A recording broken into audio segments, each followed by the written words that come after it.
напомни на русенци, че оттам идват новостите, оттам идва прогреса, оттам идва европейския начин на живот и е крайно време Русе да върне този европейски начин на живот в нашия град, сред нашите хора, така че ние да се чувстваме наистина горди русенци, а не това, което преживяваме последните 20-30 години. За съжаление, последните 4 драстично влошиха начина на живот на града ни.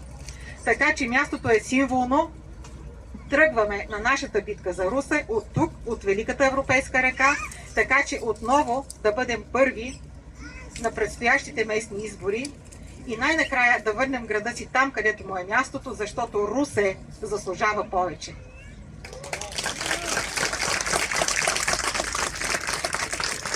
Казах още в началото, заедно сме, явяваме се отново като коалиция, продължаваме промяната Демократична България.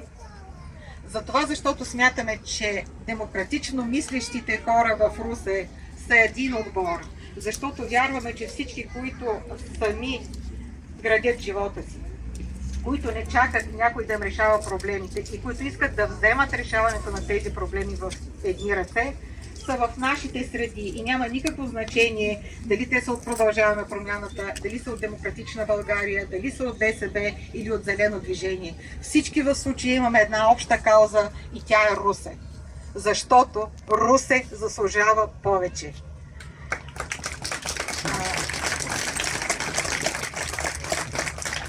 Защо аз реших да се кандидатирам и да поведа листата на коалицията Продължаваме промяната Демократична България?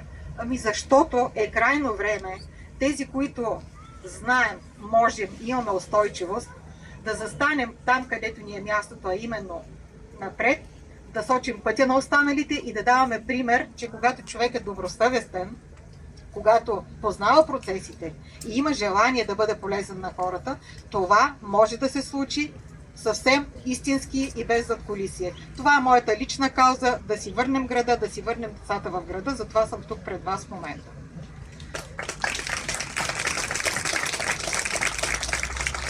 Работим отдавна и сме създали прекрасен екип от професионалисти, който, влизайки в община Русе, ще може да заработи така, че да не бъдем свидетели на онова, което видяхме в предходното управление, именно месеци наред липса на заместник кметове, месеци наред липса на експертен състав в общината, така че тя практически буксуваше, тя буксува и до ден днешен, просто защото действително административният капацитет е под всякаква критика.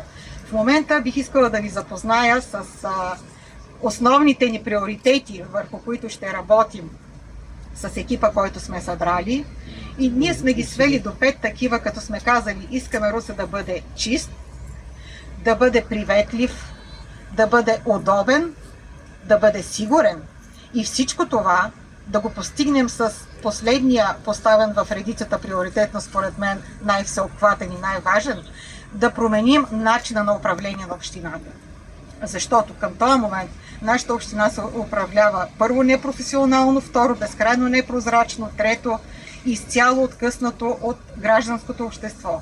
Нашата мисия е да обърнем общината към гражданското общество, което във всички случаи, в които следва да бъде питано, ще бъде питано и ще бъде съобразявано мнението на гражданите за това как те искат да се развива града ни.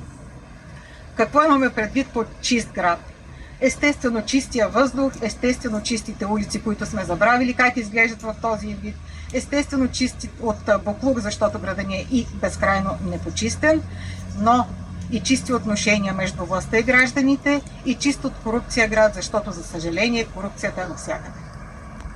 Какво имаме предвид, когато казваме, че искаме приветлив град?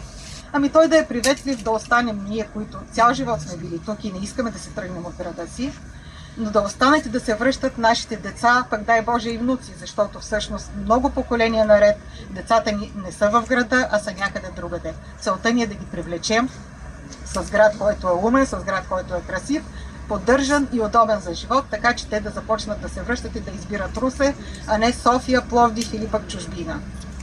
Разбира се, представяме си, че е възможно и смятаме, че е напълно постижимо като говорим за приветлив град, да имаме и приветлива администрация, която няма да посещаваме с страх и омерзение, ще я посещаваме по-рядко, защото тя ще е дигитална евентуално, а когато трябва лично да посетим общината, ще бъдем обслужени в срок и както трябва.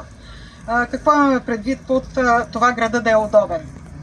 Основен проблем, който фиксирахме в изследването на града ни е, че всъщност той е изключително неудобен за хората в неравностойно положение, за майките с колички, за всички, които имат проблем с това да се придвижат. Улиците са разбити, тротуарите са разбити, няма достатъчно естакади, така че да могат хората да се движат. Ще работим по това и това е напълно възможно, това не струва ужасно много пари, просто е въпрос на добро и добросъвестно отношение към нещата. За сигурността на града, факт е, че сигурността е преди всичко държавен приоритет, но има какво да се работи и то съвместно с гражданското общество, така че да се чувстваме по-сигурни в града си.